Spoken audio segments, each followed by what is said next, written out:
Oke, Assalamualaikum Bapak dan Ibu. Bisa dengar suara saya?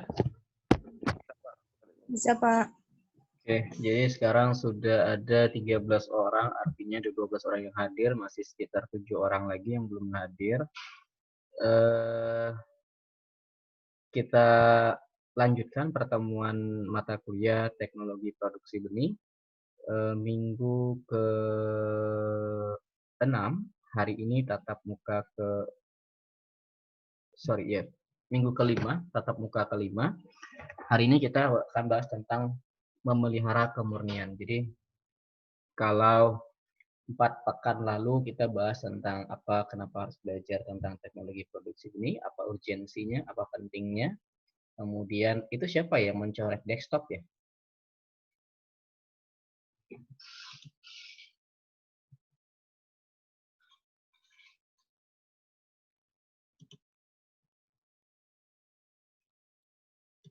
Oke, jadi kemudian minggu kedua kita juga sudah bahas tentang prinsip genetik, minggu ketiga prinsip agronomis, dan kemudian minggu keempat kita bahas tentang faktor-faktor yang mempengaruhi mutu dan produksi di lapangan dalam proses produksi benih. Nah, minggu ini kita akan cerita tentang berdiskusi lah ya. Saya menceritakan tentang bagaimana memelihara kemurnian benih. Jadi ini bagian penting karena kondisi lingkungan, kemudian kondisi agronomi selama masa tanam itu sangat mempengaruhi benih. Mari kita ceritakan bagaimana kondisi lahan, bagaimana kondisi pemupukan, dan segala macamnya itu sangat mempengaruhi. Apalagi saat ini kita jadi faktor fenotipe atau penampakan, jadi bagaimana malainya, bagaimana tumbuhnya itu sangat berpengaruh terhadap, itu adalah interaksi antar faktor genetik dan faktor lingkungan. Jadi secara faktor genetik, setiap tanaman itu sudah membawa genetik sama seperti kita. Jadi kalau kita ini ya tidak akan jauh beda dengan ayah dan ibu kita, karena genetiknya adalah perkawinan antara ayah dan ibu kita. Jadi maka golongan darah pun sebenarnya bisa diprediksi. Jadi kalau ibunya berdarah A, ayahnya berdarah B, kemungkinan AB-nya 50%. 20%nya A, 20% B-nya adalah B. Nah, itu ada beberapa misalnya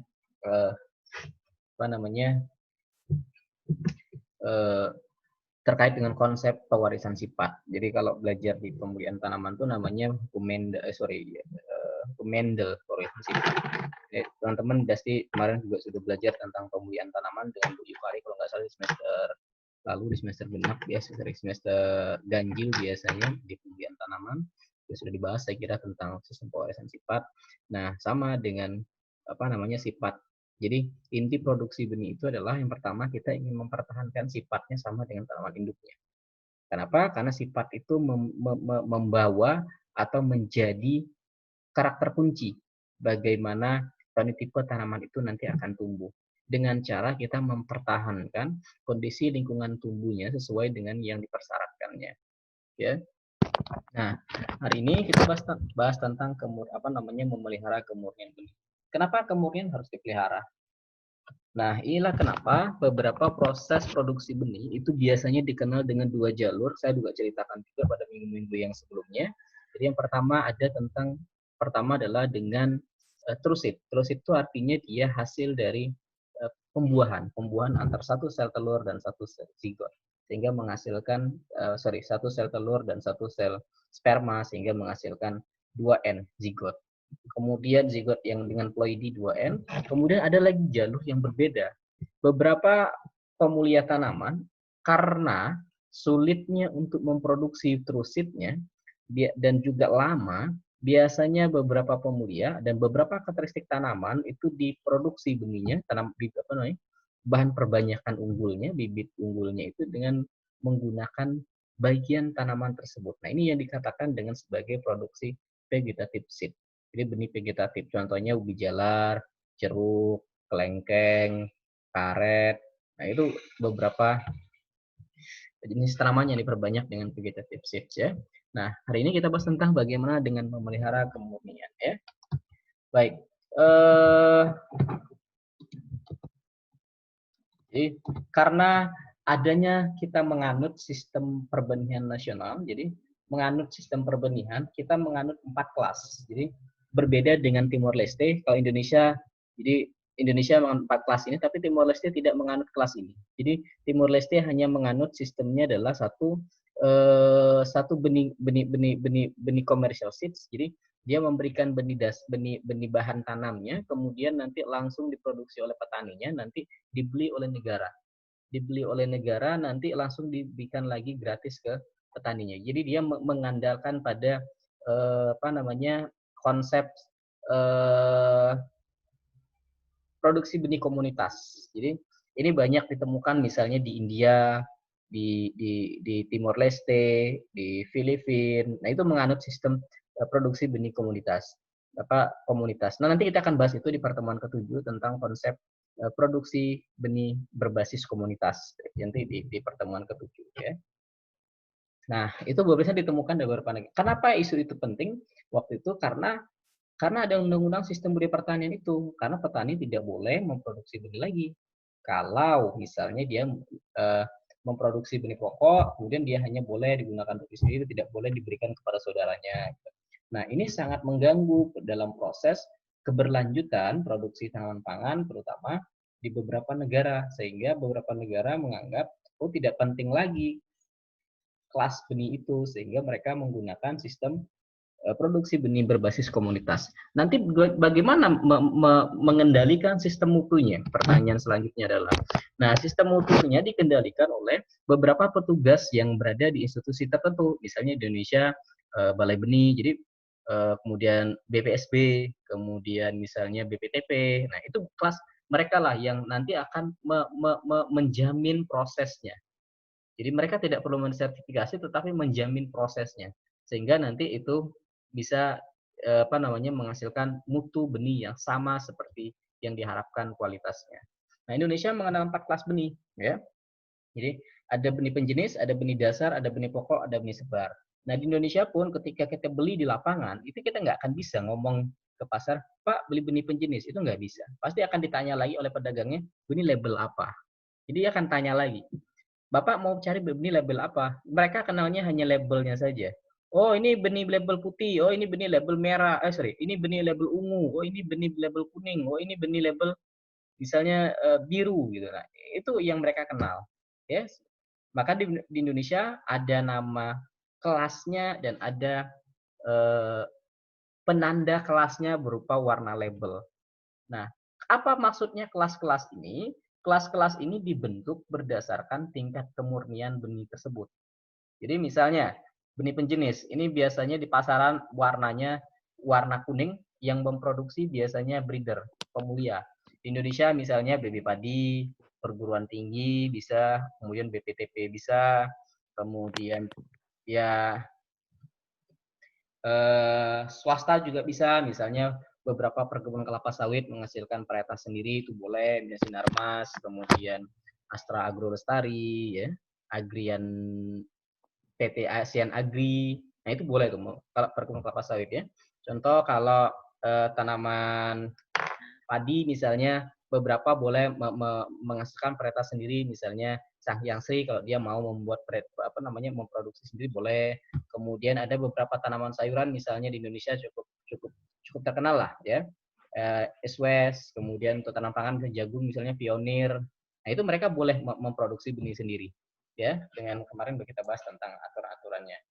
Nah, ketika menghasilkan benih kelasnya belas penjenis dengan label warna kuning, maka mutlak dia harus 100%. Nggak boleh nggak 100%. Kalau dia nggak 100% kemurniannya, dia langsung ditolak. Nggak bisa dijadikan benih penjenis. Kalau mau terus dijadikan benih, maka turun kelas. Nah, kalau ternyata tidak mencapai 100%, ini masih bisa, tapi dijadikan benih dasar. Kalau dengan misalnya tingkat kemurniannya mencapai 96%. Kemudian lebih rendah lagi, turun kelas lagi, dia menjadi benih pokok. Artinya tingkat kemurniannya terus menurun, jadi 98%. Kemudian sampai menurun lagi sampai 95%, itu kelas benih disebar. Minimal ya, minimal. Makanya di pasaran, kalau Anda baca label benih, itu ada tiga indikator utama tentang mutu benih pada labelnya. Yang pertama adalah kadar airnya, yang kedua viabilitasnya, yang ketiga kemurniannya. Kadar airnya berapa disebutkan biasanya 0 sampai 12, 14 buat tanaman, kemudian tanaman sayur-sayuran misalnya 8% sampai 10% masih ada. Kemudian apa namanya, viabilitasnya 80 sampai 100 sekian lah gitu. Tapi kalau di bawah 80 nggak boleh dijual lagi, dianggap kadaluarsa. Kemudian kemurniannya, nah ini harus dilihat kemurniannya. Rata-rata 96%, rata-rata, ya. Oke, sehingga ini menjadi dasar. Pak, saya produksi benih nih Pak, saya pengen jadi benih penjenis. Oh nggak bisa, karena pasti setiap generasi diproduksi kembali itu terjadi penurunan sifat. Karena apa? Karena interaksinya dengan lingkungan. Ya, ini penjenis nih benih kelas tinggi ya, biasanya hanya di balai-balai yang memuliakannya. Kemudian kalau dia sudah menghasilkan benih penjenis, dia sebarin nih menjadi benih dasar. Dia produksi, yang memproduksi benih dasar adalah BPTP, Balai Benih Induk di tingkat provinsi. Nah, ini biasanya memproduksi. Ya. Kemudian dari dasar nanti kalau diproduksi lagi jadi benih pokok. Ya, ini biasanya Balai Benih tingkat kabupaten, ya. Kemudian BPTP juga bisa. Nah, dari pokok nanti dia turunkan lagi. Nah, ini bersebar. Ini biasanya yang memproduksi adalah penangkar, ya, BPP. Nah, ini bisa penyebaran nanti disebarkan ke petani. Tapi Indonesia hari ini mengalami pergeseran karena pergeseran benih sebar ini katanya stigmanya kurang berkualitas. Mereka lebih senang menggunakan benih pokok. Bukan berkualitas ya, dalam artian gini. Kalau benih sebar aturan Indonesia hanya boleh ditanam sampai 2 kali. Dia nanam dan selanjutnya setelah itu nggak boleh lagi. Nah, kalau benih pokok dia bisa masih menggunakan benih itu sampai 4 kali. 1 kali, 2 kali, 3 kali. Pokok kesebar, sebar. Dia masih menggunakan 4 kali karena masih sampai 95% kemurniannya. Itulah kenapa alasannya kok kami tidak diizinkan lagi menggunakan benih yang sendiri. Kalau saya menggunakan benih unggul, Pak, di musim pertama saya bisa menghasilkan 10 ton. Tapi tiba-tiba Pak di musim kedua kurang di 9 tonan. Kemudian di musim tahun selanjutnya menggunakan benih yang sama hasilnya juga menurun. Karena apa? Karena karakter genetiknya sudah berubah karena faktor lingkungan, segregasi genetik ya. Nah, ini karena kita menganut sistem kelas benih ini ya, sehingga kita wajib menjaga ini nih, kemurnian benih ya. Oke. Ada beberapa faktor yang sangat mempengaruhi terhadap kehilangan dari kemurnian genetik. Ada beberapa faktor yang mempengaruhi kehilangan kemurnian genetik. Selain misalnya adalah perbedaan perkembangan. Jadi perbedaan perkembangan ini adalah terkait dengan karena posisinya di lapangan antar tanaman yang satu dan tanaman yang lain dalam bidang tanam yang sama memiliki respon pertumbuhan yang berbeda. Sehingga ini ketika dipanen mutu genetiknya juga berbeda benih yang dihasilkan. Kemudian yang kedua terkait dengan pencampuran mekanis. Pencampuran mekanis artinya adalah selama proses pemanenan misalnya itu terjadi pencampuran, misalnya menggunakan alat yang bersamaan, kemudian bisa menggunakan alat yang berbeda, alat yang sama pada secara bergiliran antar petani yang satu ke petani yang lain, namun berbeda varietas, atau wadahnya digunakan untuk musim tanam sebelumnya yang masih ada beberapa tinggalan varietas dari musim tanam sebelumnya, sehingga ini menjadi campuran mekanis. Atau juga bisa bukan karena varietas yang berbeda, misalnya pencampuran mekanis ketika proses harvest, proses pemanenan, Anda tidak begitu tidak begitu akurat sehingga masih membawa beberapa kotoran. Karena apa? Tadi saya ceritakan kembali, kemurnian itu adalah persentase benih yang dimaksudkan. Ya, tidak boleh ada gabahnya atau misalnya benih pecah tinggal sepertiga, nah itu bukan dimasuk benih lagi. Kemudian bisa juga karena ada ikutan, misalnya rantingnya, kemudian benih gulma, benih tanaman lain, nah itu adalah kotoran-kotoran benih yang sangat, kalau dia jumlahnya makin besar juga, maka dia akan menurunkan tingkat kemurnian benih. Ya. Yang ketiga adalah terjadi mutasi karena proses di lapangan, pengaruh iklim, suhu, cuaca, sehingga ini menyebabkan perubahan struktur genetik sehingga terjadi mutasi susunan gen. Karena susunan gen termutasi karena sifat itu dipengaruhi oleh DNA, karena DNA itu adalah rantai basah rantai basah ATGC, adenin, tianin, guanin, sama sianin, ATGC rantai basah, Sehingga kalau terjadi mutasi, ini pecah, putus rantainya sehingga menyebabkan perubahan struktur gen sehingga nanti juga terjadi perubahan genetik. Ya. Yang keempat adalah terjadi persilangan secara alami. Mungkin karena misalnya dalam kondisi lingkungan yang bersebelahan tanaman beda varietas dan segala macam, ini sangat mungkin terjadi ya. Kemudian terjadi pergeseran genetik sama nanti terkaitnya dengan mutasi tadi karena mungkin faktor lingkungan, adaptasi dia terhadap kondisi lingkungan. Kemudian pengaruh selektif penyakit. Jadi ada beberapa tanaman yang sangat jadi karena serangan penyakit tertentu sehingga apa namanya gennya memberikan apa namanya memberikan respon induksi ketahanan secara genetik terhadap penyakit tertentu sehingga beberapa tanaman lain meningkat mutu genetiknya, tetapi beberapa tanaman lain juga berubah apa namanya struktur genetiknya karena pengaruh selektif terhadap penyakit ya. Pergeseran genetik itu terjadi misalnya karena misalnya kecekaman kekeringan. Karena dia kekeringan, beberapa tanaman misalnya yang awalnya tidak tahan kekeringan, kemudian karena adaptasinya secara morfologi, secara fisiologis, misalnya kalau tanaman padi misalnya dia apa namanya memiliki sebuah apa namanya mekanisme enzimatik yang nanti dia menghasilkan enzim tertentu sehingga dia nanti akan menyebabkan dia lebih toleran terhadap kondisi cekaman kekeringan misalnya. Itu terjadi pergeseran genetik ya. Kemudian terkait dengan teknik pemuliaannya, teknik pemulihan konvensional atau secara iradiasi, secara apa namanya lebih modern sehingga ini sangat mempengaruhi tingkat kemurnian genetik yang terjadi nanti apa namanya didapatkan ya. Yang terakhir adalah mel steril. Jadi mel steril ini bisa kita temukan biasanya pada tanaman jagung. Jadi kalau kita pengen menghindari proses penyerbukan sendiri, self pollination pada tanaman jagung misalnya, kita itu melakukan pembuangan apa namanya. Jadi karena tanaman jagung memiliki dua alat kelamin yang berbeda, ada serbuk sarinya, ada apa namanya, ada putiknya sehingga bagian pada tanaman tertentu serbuk sarinya dihilangkan sehingga nanti tidak terjadi penyerbukan sendiri tapi lewat tanaman jantan di sampingnya. Ini biasanya terkait dengan mel steril. Jadi mel steril dilakukan untuk menghindari apa namanya persilangan sendiri. Karena kalau persilangan sendiri itu biasanya terjadi heterosis. Jadi heterosis.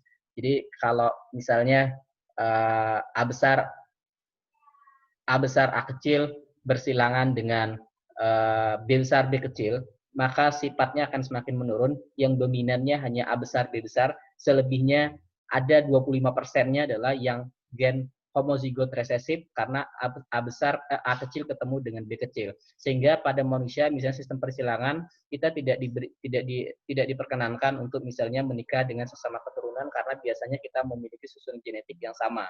Karena kalau menikah gen resesif ketemu gen resesif yang sama itu biasanya menyebabkan letal. Biasanya ada kemungkinan meninggal 25% letal. Yang terakhir adalah sistem sertifikasi yang salah. Nah, ini biasanya karena dalam proses apa namanya sistem sertifikasinya misal yang datang petugasnya atau ada maladministrasi misalnya ya, si petugasnya karena tidak begitu memahami tentang proses infeksi lapangan dan segala macam di lapangan yang seharusnya tidak lolos misalnya tiba-tiba menjadi lolos.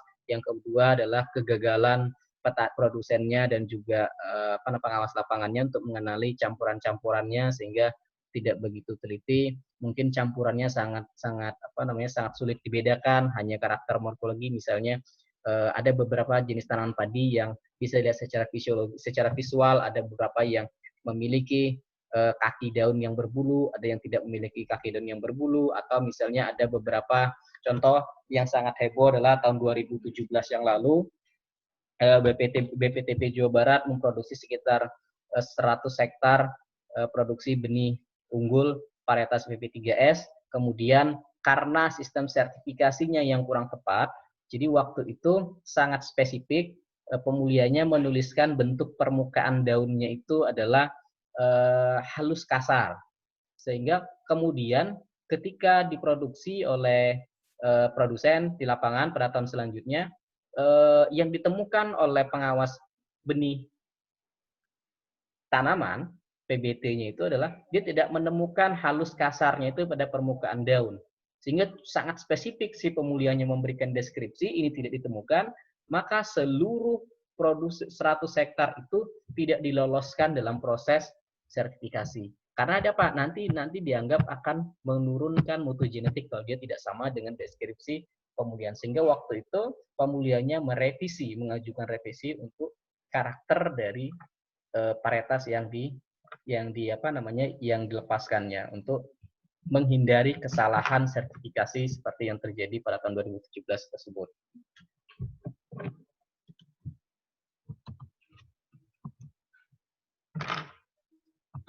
Oke, nah tadi saya bilang perbedaan perkembangan, misalnya benih tanaman ditanam dalam kondisi lingkungan yang buruk, maka karena proses, ingat di minggu yang lalu, proses pembentukan dan perkembangan benih itu sangat bergantung kepada tanaman induknya. Jadi ya mirip-mirip dengan kita lah ya. Jadi selama hamil, seorang ibu hamil biasanya sangat penting tingkat tingkat kesehatannya, kemudian tingkat konsumsi makanannya terhadap perkembangan janin. Nah sama, tanaman induk, kalau tanaman induknya jarang dipupuk, ya jangan berharap misalnya menghasilkan buah yang baik dan juga benih yang baik. Kenapa? Karena tanaman induk akan berfotosintesis dengan baik kalau memiliki nutrisi yang baik, lingkungan tumbuh yang baik. Kalau fotosintesisnya baik, maka dia akan mentranslokasikan cadangan makanan dalam jumlah yang cukup dan banyak optimal ke titik akumulasi cadangan makanan, biasanya berupa buah, nanti yang di dalamnya ada perkembangan benih dan segala macam yang saya ceritakan minggu lalu ya. Sehingga ini sangat penting ya, perbedaan perkembangannya ya. Kalau yang telat tumbuh, pertumbuhannya kurang bagus, maka dia nanti menghasilkan benih yang kurang bagus. Entah itu ukurannya kecil, kemudian entah itu cadangan makanannya berupa endospermanya tidak berkembang dengan sempurna, misalnya pada melinjo terjadi embrio rudimenter, misalnya, atau pada Annona sp misalnya terjadi embrionya sangat kecil ukurannya. Ya. Nah, untuk menghindari atau meminimalisir variasi perkembangan tadi, maka varietas harus selalu ditanam dalam wilayah dan kondisi lingkungan yang adaptable. Jadi harus dalam lingkungan kondisi yang memungkinkan dan sangat optimal untuk perkembangannya, sehingga perbedaan antar tanaman yang sama dalam lingkungan yang sama itu tidak terjadi gradiennya terlalu besar. Ya. Yang kedua, pencampuran mekanis. Jadi kontaminasi itu bisa melalui di lapangan, misalnya ketika menyemai ada tanaman volunteer atau apa segala macam. Tanaman volunteer itu adalah tanaman yang tumbuh dari tanaman musim sebelumnya. Yang kedua, karena misalnya benih yang tertanam di musim tanam sebelumnya tertanam di lapangan, nah sehingga ini akan digunakan, akan tumbuh juga, sehingga nanti akan tumbuh 2 atau lebih dari 2 atau sampai 3 varietas misalnya, menanam lebih gitu. Kemudian ada juga terkait dengan perbedaan pertumbuhan varietas ya antar dua tanaman, misalnya dua tanaman yang berdampingan mungkin sangat terjadi penyerbukan segala macam. Kemudian penggunaan alat perontokan, misalnya karena merontokkan menggunakan alat yang sama antar petani A dan petani B dengan varietas yang berbeda, sehingga akan menjadi campuran mekanis saya ceritakan tadi. Kemudian alat panennya juga ya. Nah, combine harvester misalnya ini sangat berpengaruh kalau digunakan secara bergantian pada varietas yang berbeda. Kemudian penggunaan wadah sangat mungkin. Jadi mungkin di wadahnya masih ada campuran varietas di musim tanam sebelum segala macam. Yang terakhir adalah proses selama pengolahan. Nah, pengolahan ini saya nggak tahu di semester lalu di produksi di teknologi benih Anda disampaikan atau tidak. Jadi proses pengolahan itu ada namanya proses pengeringan, kemudian ada proses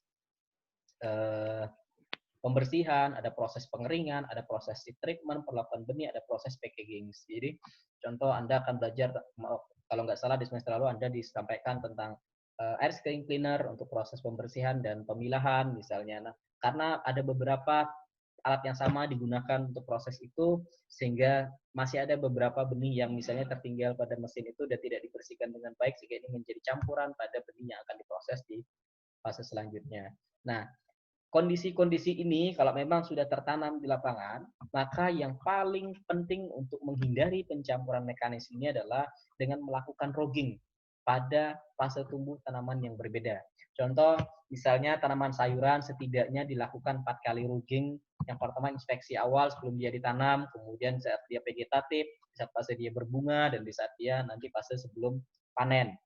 itu banyak tanaman horti. Kalau tanaman pangan misalnya 3 kali misalnya fase vegetatif, fase berbunga, fase saat dia panen atau setelah panen. Nah itu berarti 3 kali pada tanaman pangan. Nah ini penting untuk menghindari campuran mekanis. Karena kita tidak bisa, dia sudah tumbuh di lapangan, maka satu-satunya cara adalah kita melakukan rubbing, kita buang tanaman tersebut. Ya. Kalau dia hasil tanaman sebelumnya atau segala macam, biasanya akan tampak dengan jelas. Kalaupun dia dari varietas yang sama, tetapi karena misal, kalau dia tertimbun di tanah, misalnya terbawa, nah itu biasanya dia tumbuhnya lebih lamban, sehingga yang tanaman yang kita tanam lebih duluan sudah lebih tumbuh, dia nanti akan tumbuh menyusul lebih kecil. Nah ini harus kita buang biar tidak terjadi, karena bisa kita bedakan dari sisi pertumbuhannya. Ya. Yang ketiga, terjadi mutasi. Meskipun hari ini ada laporan bahwa ini tidak begitu penting, tetapi jadi mutasi itu tidak penting karena kejadian mutasi spontan di lingkungan itu kecil, hanya sekitar 10 sampai 7-10% lah terjadi di alam secara mutasi itu, karena misalnya suhu terlalu tinggi segala macam itu sangat kecil, kecuali kita melakukan mutasi secara misalnya secara sengaja, contoh menggunakan radiasi sinar gamma segala macam. Nah itu sangat mungkin mutasinya besar, yang persentase mutasi yang terjadi di DNA di itunya rantai basah itunya itu sangat tinggi ya. Tapi kalau pada alami itu sangat kecil, hanya sekitar 7-10%. Nah, sama. Jika ada terjadi mutasi, maka kita hilangkan dengan rugging. Makanya dalam produksi benih itu yang sangat paling penting itu adalah proses rugging. Rugging itu adalah pembuangan tanaman yang bukan kita tanam, ya. Yang keempat adalah persilangan alami. Jadi ini merupakan kontaminan utama dalam perbanyakan seksual tanaman. Seksual itu adalah perbanyakan tanaman yang benihnya diproduksi dari hasil penyerbukan dua alat kelamin pada tanaman, itu jantan dan betinanya, benang sari dan putihnya. Ya. Kemudian tingkat persilangannya bergantung pada perjumlah persilangan alami. Biasanya penyerbukan silang alami yang merupakan sumber kontaminan dalam penyerbukan silang. Jadi kalau dia misalnya pada tanaman tertentu dia menyerbuk sendiri. Nah ini karena dekat, biasanya untuk yang di sebelahnya itu kalau silang dari sebelahnya. Jadi misalnya tipe tanaman ini adalah tipe tanaman yang menyerbuk sendiri. Meskipun ada tanaman padi di sebelahnya juga, tapi campurannya tidak akan jauh lebih besar dibandingkan kalau dia tanamannya menyerbuk silang. Contoh, kalau tanaman menyerbuk silang, kita tidak pengen biasanya jagung itu menyerbuk sendiri. Kita membutuhkan serbuk silang. Sehingga kalau nggak dipotong, ini terjadi penyerbukan silang. Ya, penyerbukan silang antar penyerbukan sendiri. Antar apa? Misalnya antar gamet jantan dan gamet betina pada tanaman yang sama.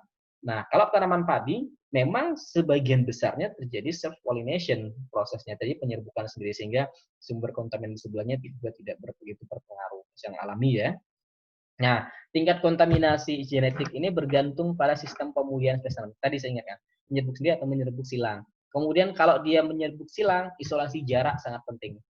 Jadi seberapa jauh jaraknya. Kemudian kalau isolasi jarak, setidaknya juga yang kedua jumlah varietasnya. Kalau varietasnya sedikit, tentu nanti, jadi kalau tanaman kita hanya 0,2 hektar, tetapi tanaman jagung misalnya 0,2 hektar, tapi di sebelah kita meskipun 10 meter jaraknya ada sekitar 1 hektar tanaman jagung, besar kemungkinan tanaman kita ini akan mengalami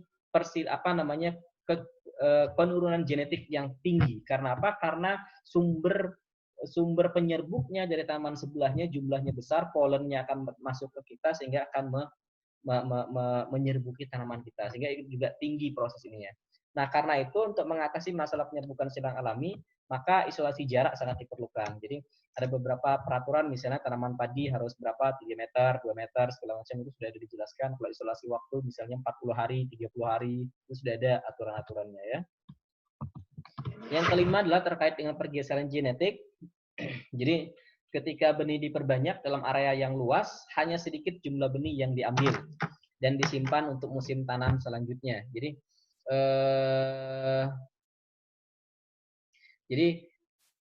karena terjadi proses pergeseran genetik,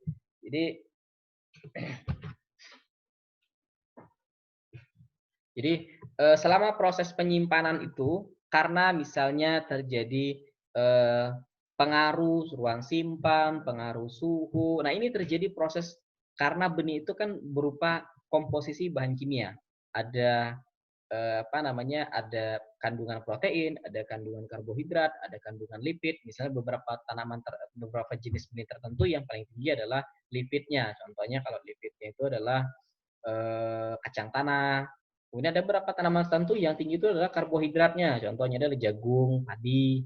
Nah, itu sangat mempengaruhi. Kalau dia lebih banyak apa namanya karbohidrat, tetapi disimpan pada suhu yang menyebabkan proses perombakan karbohidrat dalam jumlah yang banyak, sehingga ini bergeser posisi genetiknya. Nah, karena terjadi proses pergeseran genetik, maka nanti apa namanya tingkat mutu yang dihasilkan kemurniannya juga berubah. Nah, sehingga oleh karena itu apa subsampling itu biasanya tidak akan mewakili generasi pada musim tanam selanjutnya dan biasanya mengarah kepada perubahan komposisi genetik. Nah, inilah yang disebut dengan pergeseran genetik. Jadi tidak mewakili. Jadi hanya sedikit yang diambil dan segala macam proses apa namanya jeda antar kita panen dan digunakan untuk musim tanam selanjutnya itu biasa menyebabkan terjadi perubahan pergeseran genetik. Yang keenam adalah pengaruh selektif penyakit. Tadi sudah jelaskan, misalnya dalam kasus penyakit daun, kalau ukuran benihnya kalau penyakit daun, misalnya beberapa tanaman yang sangat mudah terserang penyakit daun, tentu akan mempengaruhi proses kemampuan daun untuk melakukan proses fotosintesis. Tentu juga nanti akumulasi karbohidratnya ke jaringan fotosintesis juga akan terinfeksi, sehingga nanti benih yang dihasilkan juga tentu mutunya berbeda dengan yang tidak terinfeksi penyakit.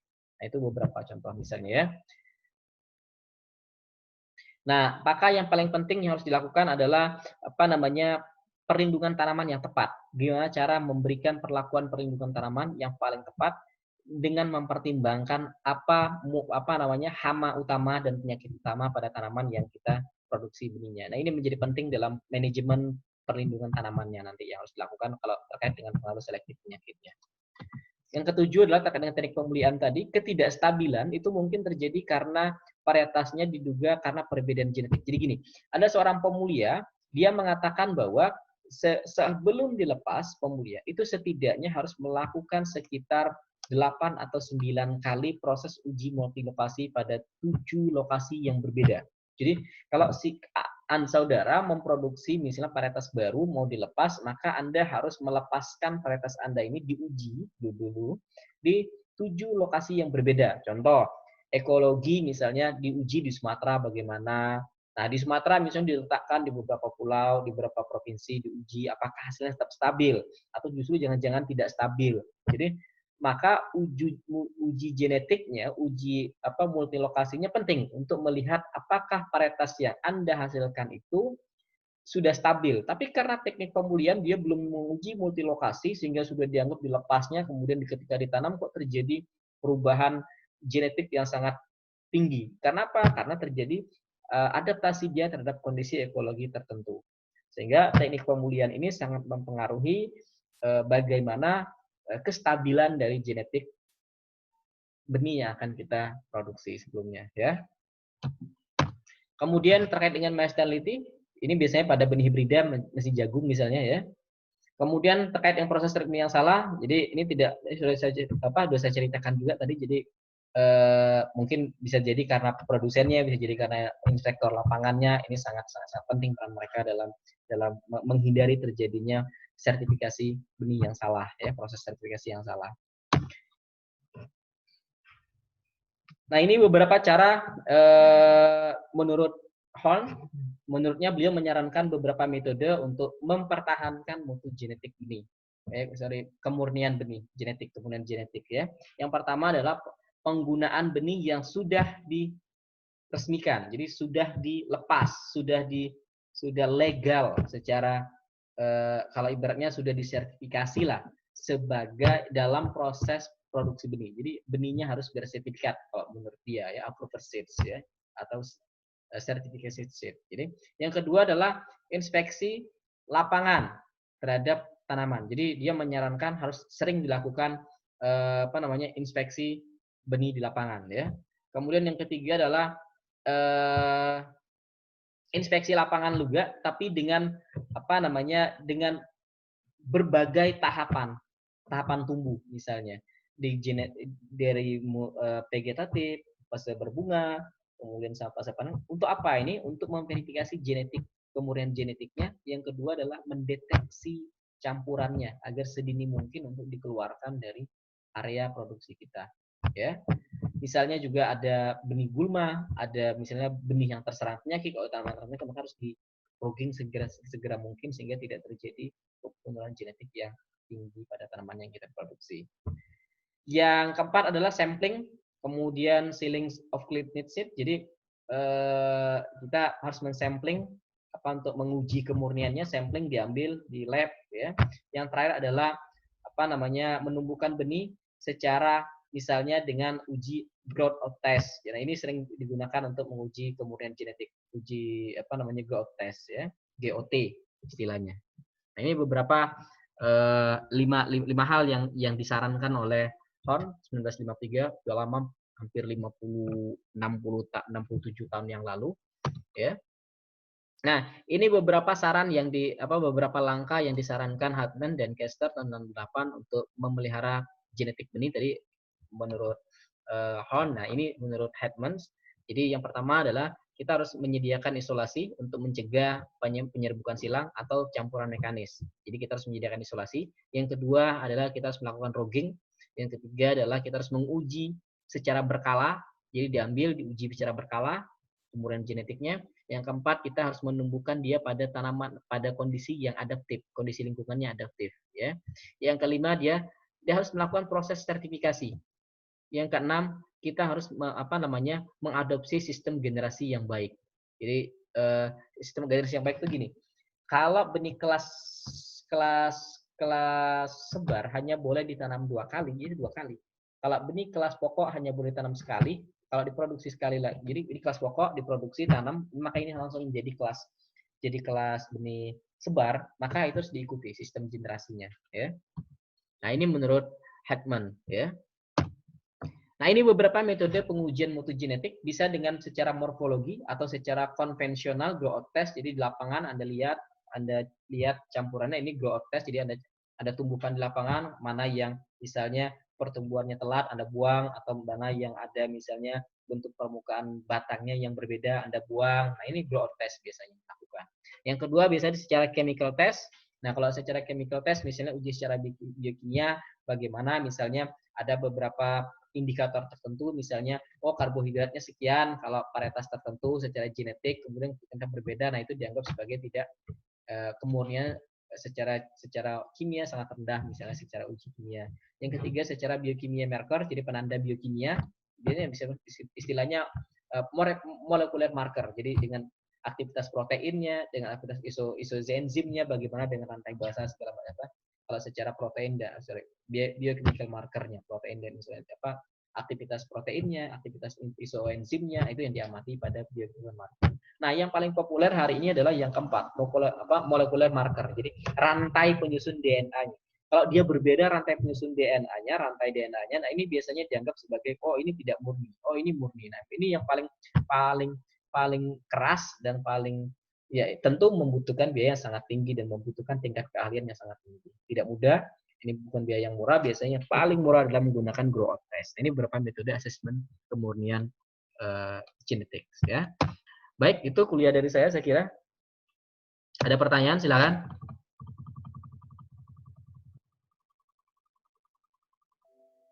Halo.